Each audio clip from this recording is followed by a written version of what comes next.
What is a human?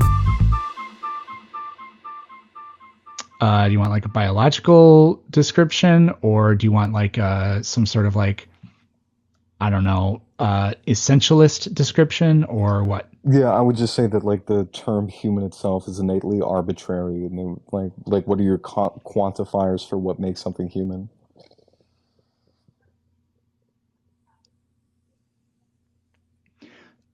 What I would probably go with is like the biological definition. So we're not the only humans. There have been many species. We're the only ones left. But I mean, I guess by definition, anything in the genus Homo would be a human. So it has to be in the genus Homo, Yeah. and so would any derivatives, so like Homo sapiens sapiens, which is what we are, like a million years from now, if the genus Homo no longer exists from a taxonomical standpoint, would we no longer be considered humans? Or is it just like a colloquial definition that we would still call each other humans, so we would still be considered humans?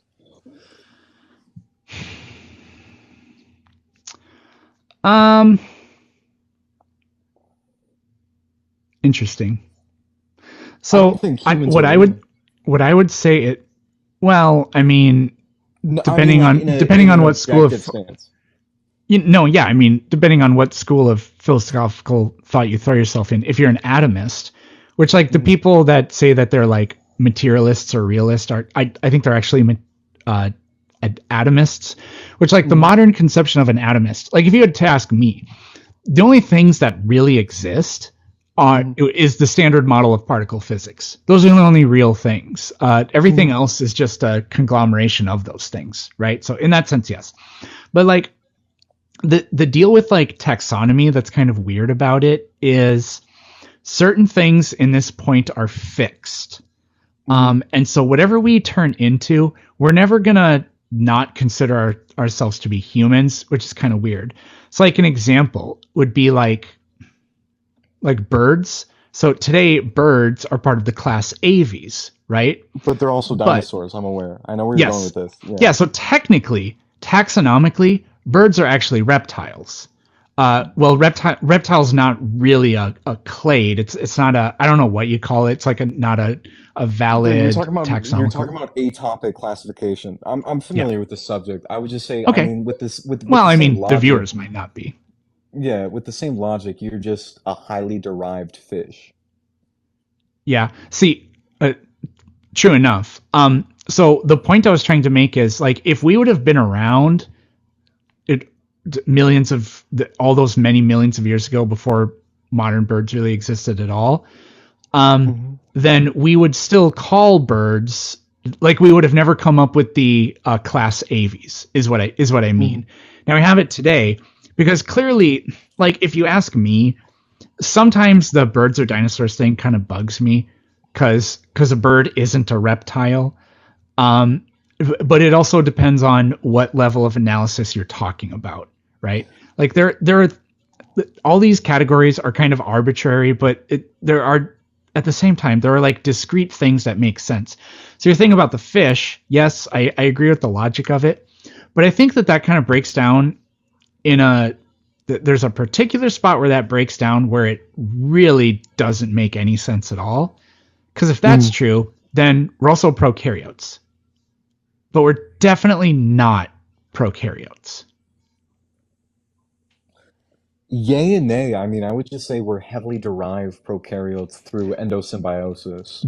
That's one way of putting it, but I don't think the new so like our mitochondria are bacteria, not really anymore, but in a way they kind of are. But like the nucleus, really, from what I understand, the nucleus is not uh, a prokaryotic derivative. It's a It structure might that be. It depends on which like line of thinking you're going with if you go with endosymbiosis, because there's one theory that essentially one, say, prokaryote engulfed another, and then the smaller one that was engulfed became the nucleus. And essentially the second one, which was larger, essentially lost its nuclear genome. I say nuclear genome loosely, obviously, in this context, but you know what I mean by it. So right. there's one line of thinking that says that. There's a different line of thinking that essentially says through endosymbiosis or maybe just like some form of somatic hybridization, so like one cell fusing with another, there's enough like genetic variance, so to speak, that like there's enough extra for protein folding to exist to create the nucleus.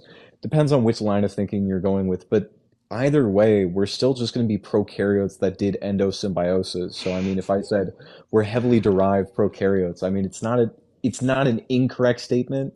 It's just, is it a practical statement? You know what I mean? Yeah, I maybe. I mean, if that's where the nucleus comes from, then maybe. But I mean, if it doesn't, I think that's a huge problem. Also, like the fact that prokaryotes are never multicellular Hmm. is like another problem too.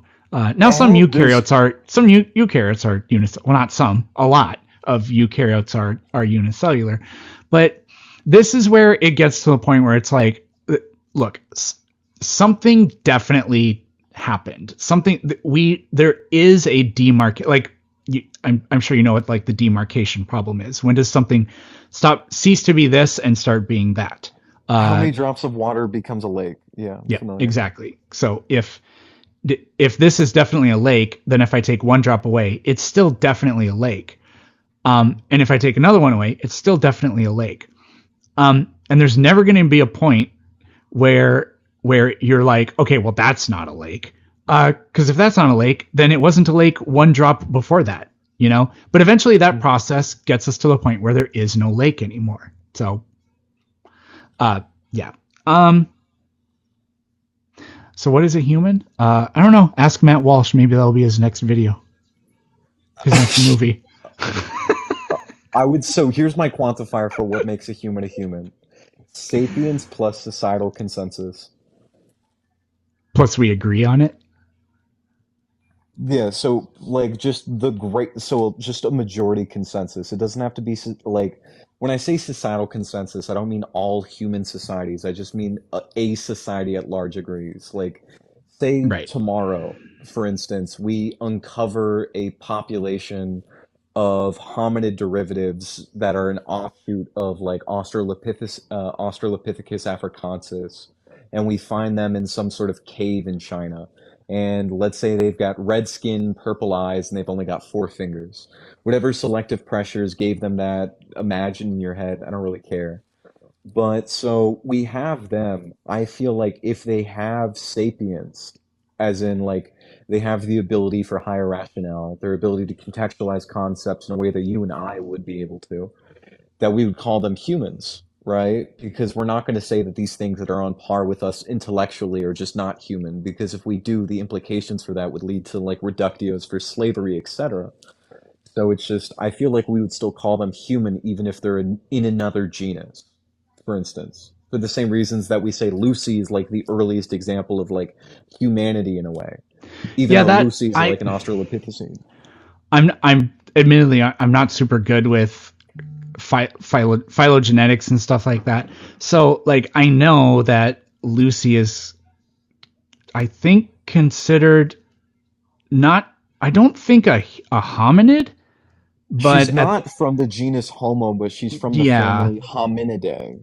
yeah, and Ardipithecus is technically considered hominoid or human in a weird sort of sense, but I don't know what at what like level of analysis or whatever that I don't remember. I have a book about Ardipithecus that I read a couple of years ago. I need to reread it. It's a So good I can book, give but you the the hypo. author spends way too much of the time talking about the discovery of the fossil, which there are parts Mhm. of that are really interesting, but other parts where he just like does a whole chapter about how they drove the Jeep to the site. It's like I don't actually care about that. So I don't know. The book Yeah. is it's called Fossil Men, and it's a really good book, but it kind of, I wish there was an abridged like 200-page version that was just I'm about the science. I really wish there was. I'm trying to use as much like selective nomenclature as possible so you get the most amount of content out of this. By the way, I don't know if you know this, but you follow me. We've had probably about a few hundred discussions. I'm in a few of your YouTube videos and a few of the videos on your channel. But You're thinking Interesting. now. Yeah, Yeah, I've known you for, at this point, over a year. that's cool. You We, sound like a YouTuber named Trey the Explainer, but I doubt that's who you I are. I am not Trey the Explainer, though I am friends with Trey the Explainer in real life. He's actually has a YouTube video about me when it comes to the dinosaur project, when he talks about Jack Horner. But that's separate issue for a separate Interesting. day.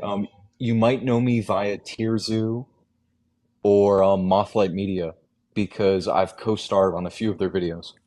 Oh, I know Tearzu. I was gonna say like you're not Tearzu because his voice is I'm like super. Yeah, no, I'm not Tier Zoo, but I have Yeah, co-starred on a few of his videos when it comes to what is the best dinosaur.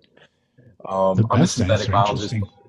Yeah, I'm a synthetic biologist by trade, so I end up co-starring on a lot of these because I also debate and influence. But Oh, so interesting. I'm gonna give you a hypo, and I call it the demon spider people hypo. So you're familiar with the Oh Alpha God. Centauri system. Again, I'm trying to get you content out of it. Yeah. Yeah. Alpha, like the star. I know Alpha Centauri. Yeah. Yeah, so are you familiar with the planet Proxima b, which is supposed to be our quote unquote best habitable planet that's nearby? It's like 4.21 light years away. Yeah. Yeah, so humanity pulls up on this planet and we get there and there's these blue alien spider people. They look just like spiders from Earth. Imagine like a jumping spider, but they're a little bit larger than a dachshund, for instance. They're on par with you and I intellectually. So they're as intelligent as us, and we find a way to like mediate conversation. We find a way to communicate, and eventually we incorporate each other into our own societies. So like humans work in the alien spider people society, alien spider people work in the human society. As humans do, we tend to, you know, interact on a more romantical, more physical nature. I can't say certain words, but you know what I mean. Yeah, with the fingers. So eventually humans and the alien spider people start to hook up, and then we have a civil rights issue where humans and alien spider people want to have biological children. We find a way to do that. It's a hypo, right? I just want to make that abundantly clear because there's a lot of presuppositions here, but we find a way to make a hybrid between these alien spider people, which are from a totally different evolutionary branch, from a totally different planet. We share no common ancestor.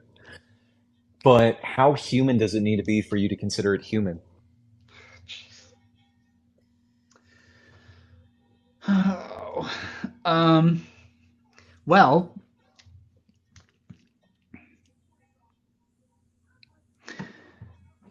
here's the thing. Whatever this is, whatever this hybrid is Yes. obviously far less human than a chimpanzee is, right? Mhm. But As an F1, overall, sure. humans don't really, for the most part, humans don't really have a problem putting chimpanzees in cages in zoos. But I can't imagine anybody would want to display this thing like in a zoo or whatever. It would have more rights. Now, why Hmm. is that? It's because it would be qualitatively so much more similar to us than a chimpanzee is, right? Hmm. And I think that's what a human is it's just a vibe, right? It's a vibe. That's what it is. It's a Um, consensus. yeah, yeah, basically. Have you read The Third Chimpanzee by Jared Diamond? Yes, but I'm actually basing this off of Xenogenesis by Octavia Butler for my argument of what is a human, if you've ever read that series. Are you sure it's not Scientology? It kind of sounds like Scientology. No, it's most definitely not. It's actually so she's an African American author, and the whole story is actually about consent and grape. And Oh, she wrote it, yes, so she wrote it through the guise of like not synthetic biology, but xenobiology and sci-fi. And it's to explore her getting raped when she was younger. But so when it comes to that, essentially, what is humanity at the end of it? Because essentially these aliens they pull up to Earth, humans kind of self-destructed. We were on the verge of wiping each other out with nuclear weapons and we were almost successful, but essentially these aliens pull up and they're like, "Hey, we'll let you exist, but only if your children are actually half us." So the whole book you're trying to decipher, are they still humanity or is it no longer human? And that's what kind of led me to the precipice of what is a human. It's just a vibe, right? This I would agree. this so it sort of reminds me of like the um I started thinking about this in like weirdly enough in the context of like a pro-life versus pro-choice discussion without actually Mhm. talking about that. I would just I guess I could ask you, um would you have any if you saw somebody like just stomp an animal to death, would you does the thought of that make you just recoil in some kind of horror, or do you not care? Depends on the animal. I'm not gonna lie to Exactly you. right. Yeah, exactly. Like I have no problem swatting a mosquito and killing it, Mhm. right? I have no problem like burning a tick, stuff like Mhm. that. Um, Now, if you saw somebody like squash a baby bird, that's something you can imagine a kid doing, and you're like, wow, you would just be like, don't do that. Like, what the, Yeah. what you, for the most part. But like, but a rabbit, now it's like, okay, like that's kind of disturbing. Or I Mhm. should have started lower. I guess I should have said like a frog or whatever. Frog would be lower than bird, I guess, in most people's estimation. Um, like if somebody did this to somebody's pet, like a dog or a cat, then it's like there's actually something wrong with you. And it's like, why? The only difference is because qualitatively we think that those things are more like us. It's the it's kind of what Richard Dawkins calls the tyranny of the discontinuous mind. It's not exactly that, um, Mm. but it's us seeing us in them. But like I said, it's just qualitative. There's nothing quantitatively like really all that different about it. I guess you could argue that I think that mammals have a greater general intelligence and a greater sense of self, and so I think that does I play would into it. disagree, funny enough. In, then like so we'll say like a mammal versus a reptile. Cephalopod. No, I would say cephalopod or like Oh, I think Pisteriforms. they're sensory. What would be the word for this?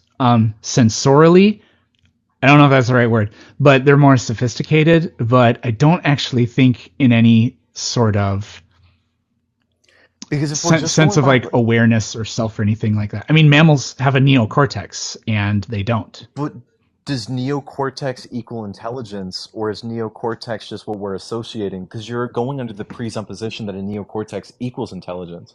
I would say just I density of neurons in a specific pathway equals intelligence.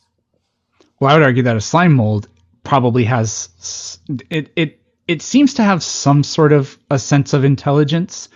I don't know if it's real. I mean, a river will find uh the how do I want to say this? The Path water of always, least yeah, path resistance. of. I was trying to say that, but I was trying to add something before it to sound smart or something. I don't know what I was doing. You're good. Yeah, electricity will do that too. Now, but I don't think there's any intelligence or consciousness there. Now, a slime molds can solve problems that we can't. Well, not that we can't, but they're just better at it. Like they've taken slime molds and put Well, them this gets over a into the map idea of. of a Chinese room. Are you familiar with the concept? Yes, but I'm not trying to go there. I also don't want to forget the point I'm trying to make. But No, you're good. um, You got it. so I would say that a neocortex, I I think that on balance, it does increase intelligence, but another thing is it increases complexity. So um, I think this is relevant too to the like trying to like how do we feel about certain things like expanding our moral compass to certain kinds of animals and things like that. I think the complexity part fits into this. I think I think there's like experiments that sort of back this up. And again, I'm just talking about human cognition. I'm not talking about anything necessarily. Well, no, I am actually trying to make this actually like quantitative and objective, but also put the human element into it as well. Like I've seen people take like these little robots, like the ones that Mhm. vibrate and they move around. You mean a They're, hex bug? yeah, basically those. They take them and they have them play with them, and then they give them a hammer and they're like, okay, now smash it. And they're like, oh, cool. And then they smash it. They'll do that experiment again, but before they do anything, they tell the person to give it a name, right? Just name Mhm. your little hex bug. And then they really, really, really don't want to do it after they've done that, Mhm. right? So there's just sort of a level of attachment there. Now, again, so like with mammals, I think I think mammals do have generally higher intelligence. Now there are arguments you can make like uh, some birds are very intelligent, but it's some birds. It's not all of them, right? Now there are stupid mammals. They're called koalas, right? Um, No, those have chlamydia. They're not inherently stupid. They just have STDs. they won't eat food if it's on the ground, though. But pandas exist. So like, Yeah, they probably shouldn't, but pandas exist. But anyways, I do think that uh, neo or neural cortex, or no, that's not what it's called. What the hell is it called? a The No, neocortex? yeah, neocortex. I was like, that's not right, but it You is said right. neurocortex, but Yeah, that's because I was like, neocortex isn't right, but it was. So, you're good. am I a mammal? I think that adds complexity, and I think that that's an element of like how we see the thing and how we anthropomorphize the thing, and also a sense of its greater capacity for X, Y, or Z. I would say inherently it's not the neocortex itself, because just to have a neocortex, I mean, we can see the baseline, like, it, I wouldn't say, so like birds have their own equivalent of a neocortex. It's not the same, it's a different region of the brain that has essentially been hypertrophied. But I don't think it's the neocortex itself that allows for this like complexity to exist. I would just say it's like neural folding, and then just the amount of neurons and the density of them, and then the connections between that, like the actual like dendrites and how they connect and how they align. So I feel like if we're going into the But presupposition, sure, like for a value-based argument, a neocortex allows you to like associate with something more, but it doesn't inherently give it more complexity. but it but the neocortex, I think that's exactly what it does, because your neocortex gives you vastly more surface area inside the brain, and so there are more neurons inside of a equivalent smooth brain case of a smooth brained animal. Of a quote unquote smooth brained animal. I understand what you're saying, but like compare a quagga, for instance, to like I don't want to say bobtail squid. I mean, we can go with a pisteriform like a parrot, or we can go with like I don't know, just like a cuttlefish. Pick a random cuttlefish. I would say that like not a quagga. What is it? A quokka. Different, close but different by name, not by like phylum. But so like a quokka, for instance, I mean, like they throw their newborn infants at predators.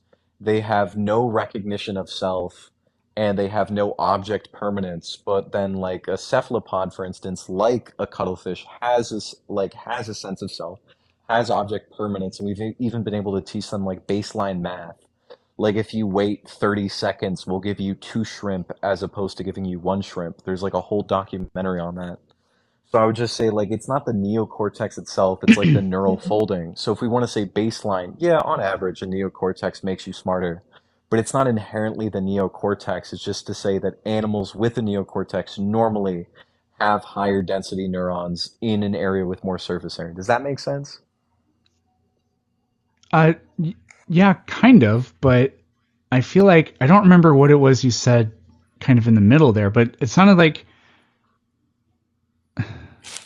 you're like it's just the brain folding, but the brain folding is what causes the higher density of neurons.